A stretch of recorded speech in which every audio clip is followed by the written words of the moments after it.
ये संघ पहले बैठकों के रूप में, हाँ तो ऐसा करेंगे, मास में एक बार बैठक करेंगे।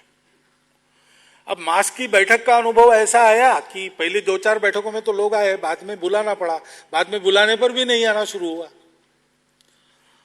तो लोगों ने कहा कि ये मास का नहीं, साप्ताहिक करते, आदत रहेगी। फिर दैनिक पर आ गए और दैनिक बैठकें होने लगी कमरे के अंदर, चर्चा उसमें। लेकिन संघ में जो आए उस समय लोग, वो सब जवान लोग थे, विद्यार्थी थे, बालक थे, किशोर थे, तरुण थे। कमाने वाले लोग तो बहुत ही थोड़े थे। डॉक्टर हेडगेवार स्वयं उस समय 35 साल की आयु में थे। वो संघ के एल्डर्स में एक थे। एल्डर्स 5-6 थे, उसमें एक डॉक्टर हेडगेवार थे।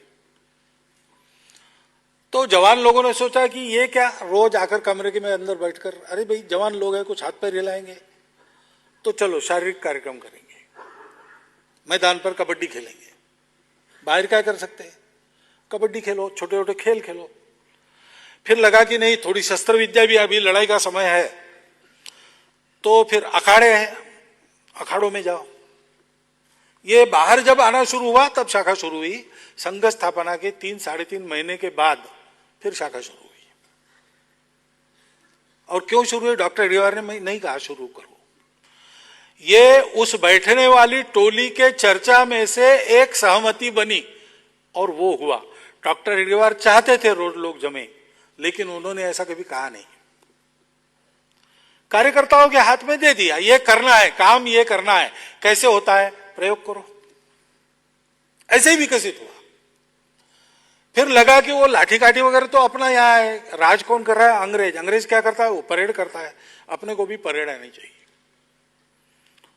तो फर्स्ट वर्ल्ड वॉर के बाद सेना से रिटायर्ड मार्तंडराव जोग नाम के एक सज्जन थे नागपुर में, डॉक्टर हेडगेवार के मित्र थे। उन्होंने हर इतवार को परेड लेना प्रारंभ किया। परेड लेना प्रारंभ किया तो गणवेश चाहिए, तो एक यूनिफॉर्म बना। वो उस समय की पुलिस मिलिट्री वालों का जैसे रहता था वैसे ही था। और फिर रूट मार्चेस वगैरह निकलने लगे।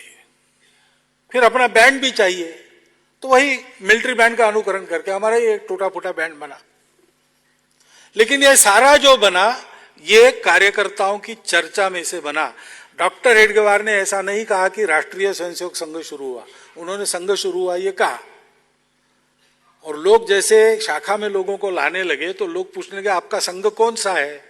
तो उन्होंने डॉक्टर साहब को पूछा कि अपने संघ का नाम क्या है। तो डॉक्टर साहब ने कहा तय किसने किया है, बैठो और तय करो।